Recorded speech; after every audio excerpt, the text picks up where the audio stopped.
Hello students, welcome back to Jawahar Navodaya YouTube channel ચેતનની classes. આગળના લેક્ચર્સમાં અપૂર્ણાંકની થિયરીઓ જોઈ ગયા. કયો સાદો અપૂર્ણાંક કહેવાય, કયો મિશ્ર અપૂર્ણાંક કહેવાય, કયો શુદ્ધ અપૂર્ણાંક કહેવાય, કયો અશુદ્ધ અપૂર્ણાંક કહેવાય, ચડતો ક્રમ, ઉતરતો ક્રમ, છેદ સરખા હોય ત્યારે શું કરવું, છેદ સરખા ન હોય ત્યારે શું કરવું, અપૂર્ણાંકના સરવાળા, બાદબાકી, ગુણાકાર અને ભાગાકાર, અને એને રિલેટેડ થોડા ઉદાહરણના દાખલા પણ જોયા.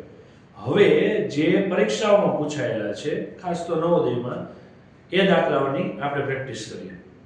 જે શિક્ષક મિત્રો તૈયારી કરી રહ્યા છે, જે બીજા હાયર એક્ઝામની પ્રિપેરેશન કરી રહ્યા છે, અહીંયા હું જ્યારે દાખલો ચલાવતો હોય ને તમને કોઈ વસ્તુમાં ગણતરીમાં તમે ઝડપથી કરી શકતા હોય તો ફાસ્ટ ટ્રેકમાં ગણતરી કરવી. હું નાના બાળકોને ધ્યાનમાં રાખીને સ્ટેપ ટુ સ્ટેપ જઈશ. ઓકે, ચલો શરૂ કરીએ. પહેલું, એક વિદ્યાલય એટલે કે પાઠશાળામાં 3/5 બાળકો છોકરાઓ છે. છોકરાઓની સંખ્યા 800 છે. તો છોકરાઓની સંખ્યા કેટલી? ઓકે, ચલો. 3/5 બાળકો છોકરાઓ છે. ઇટ મીન્સ કે જેટલા વિદ્યાર્થીઓ છે એના 5 ભાગ પાડ્યા છે. વિદ્યાર્થીઓ ટોટલ કેટલા છે એ નથી કીધું. કુલ વિદ્યાર્થીઓના 5 ભાગ પાડ્યા છે. એમાંથી 3 ભાગ છોકરા છે તો બાકીના ભાગ છોકરીઓ. મને નથી ખબર તો હું કહી દઉં છું. ધારો કે વિદ્યાર્થીઓની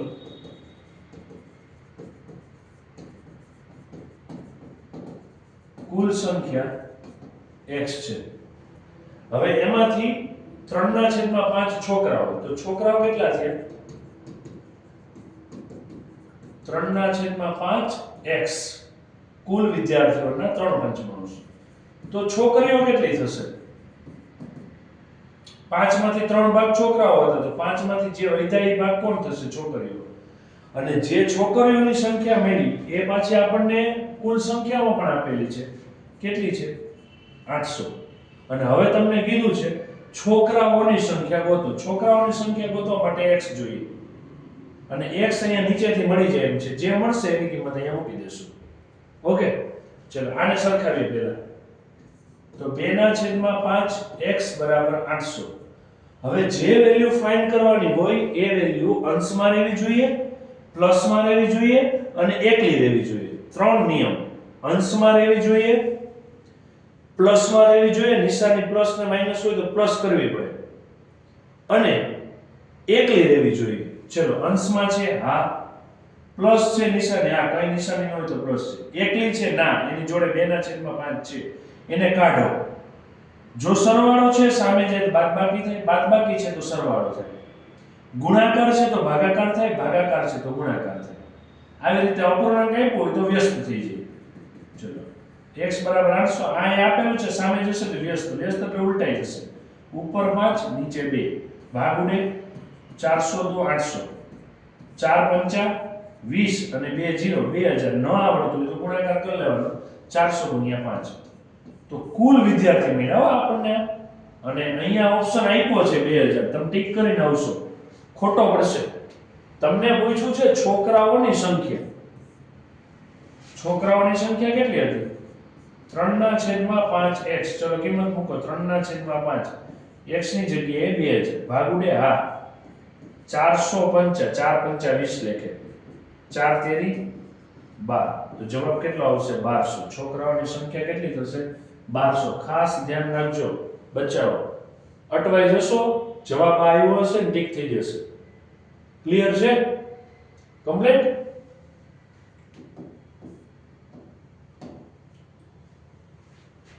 સમીકરણને સોલ્વ કરવાનું છે. એની માટે x ની કઈ કિંમત માટે આ સમીકરણ સાચું છે એવું કહે છે.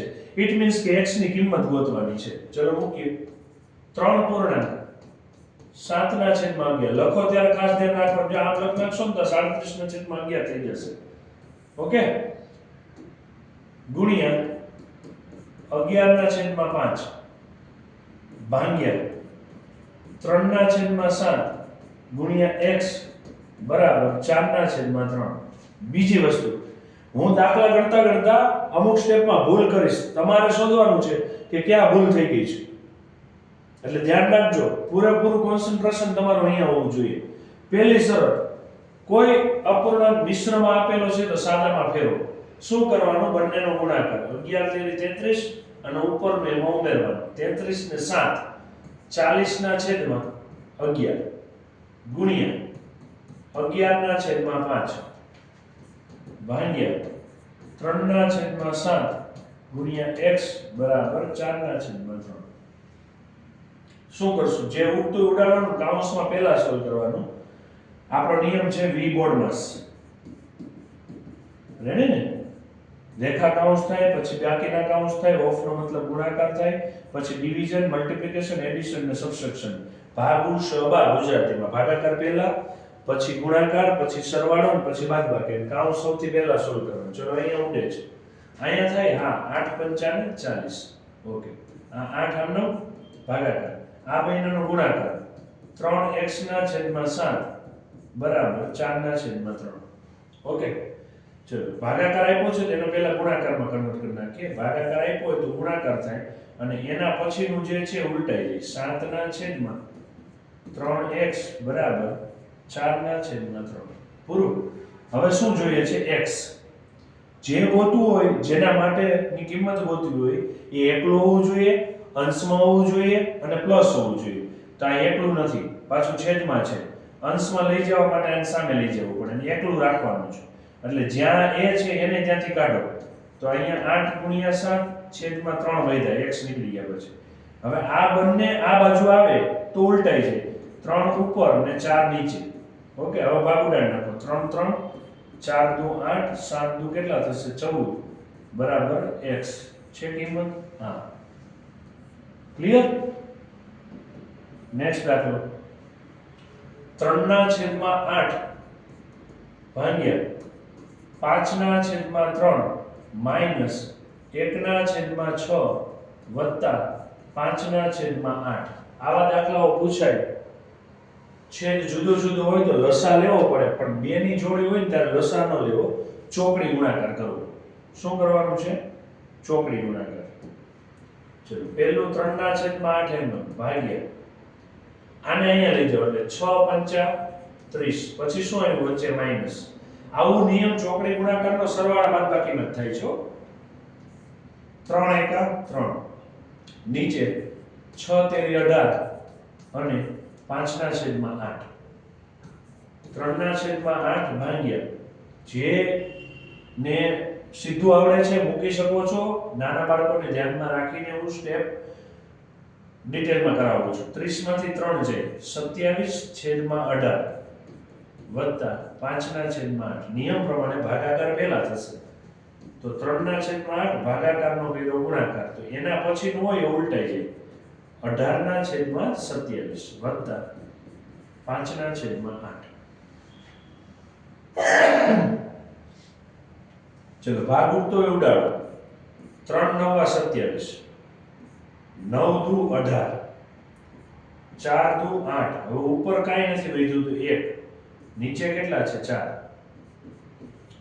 5 ના છેદમાં 8. પાછા છેદ જુદા જુદા એવા લસા લઈ શકાય, પણ ચોકડી ગુણાકાર કરી નાખવાનું. બે રકમ આપેલી હોય ને ત્યારે.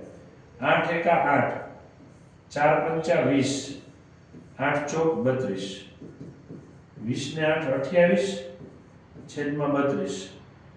ચલો 7 ચોક 28 અને 8 ચોક 32 4 4 ગયા 7 ના છેદમાં 8 છે જવાબ. 7 ના છેદમાં 8 આ રહ્યો ઓપ્શન બી.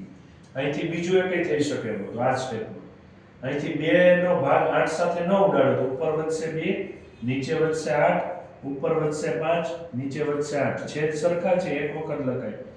5 ને 2 7. લ્યો થઈ ગયું 7 ના છેદમાં 8. બંને રીતે કરી શકાય. ક્લિયર છે? ચલો નેક્સ્ટ દાખલો. 15 પૂર્ણાંક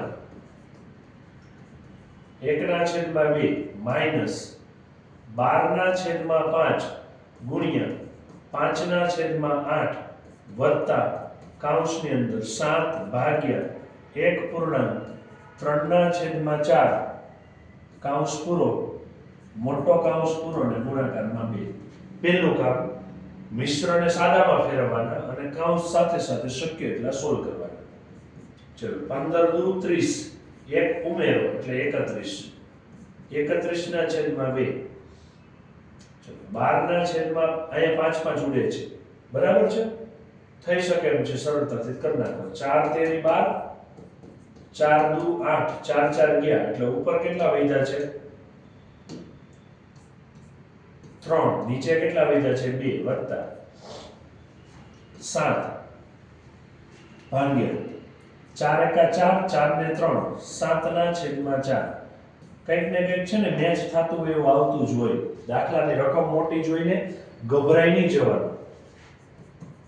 31 ના છેદમાં 2, 3 ના છેદમાં 2 વત્તા ચલો 7 ભાગાકારનો ગુણાકાર, તો એના પછીનું ઉલટાઈ જાય, 4 ના છેદમાં 7 ગુણ્યા 2 ભાગ ઉડે, હા. 31 ના છેદમાં 2, 3 ના છેદમાં 2 વત્તા અહીંયા કેટલા વધ્યા? 4 ગુણ્યા 2. ચલો કઈ નથી છેદમાં તો 1 મૂકી દો.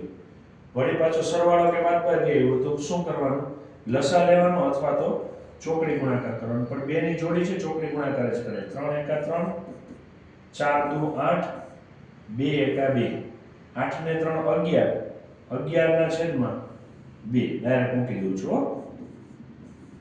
ગુણ્યા 2. હવે જો બચાવો, આ 2 2 અહીંયા ઉડે છે પણ હું નહીં ઉડાડું કેમ કે છેદ સરખા કરી શકાય એમ છે. ઓકે, જોવાનું બધી બાજુ ઉડાડી જ નહીં નાખવાનું સીધું, તો રહેવા દો ને એમ.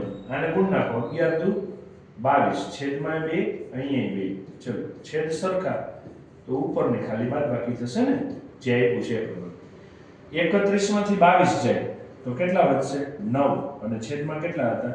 2. છે જવાબ? હા. બેન છે ક્લિયર? તો આવા મસ્ત મજાના દાખલાઓ છે, પ્રેક્ટિસ કરજો. અને ખાસ સ્ટેપ મૂકો ત્યારે આંકડો મૂકવામાં, મિશ્ર અપૂર્ણાંક લખવામાં ભૂલ ન થઈ જાય અને શાંતિથી ગણવા, સ્ટેપ ટુ સ્ટેપ જવું. અને કદાચ એકાદું સ્ટેપ વધી જાય તો ચિંતા ન કરવી. ખોટે ખોટું જો તમે નહીં ફાવતું હોય ગણતરી કરવા ગયા તો સ્ટેપ ખોટું પડશે ને અહીંયા ઓપ્શન આપેલો હશે અને તમને એવું થાય કે આપણો જવાબ આવી ગયો ને અહીંયા ઓપ્શનમાં છે જે જવાબ તો સાચો જ હોય એવું જરૂરી નથી. ઓકે, મળીએ નવા દાખલાઓ નવા લેક્ચરમાં. ત્યાં સુધી ટાટા, બાય બાય.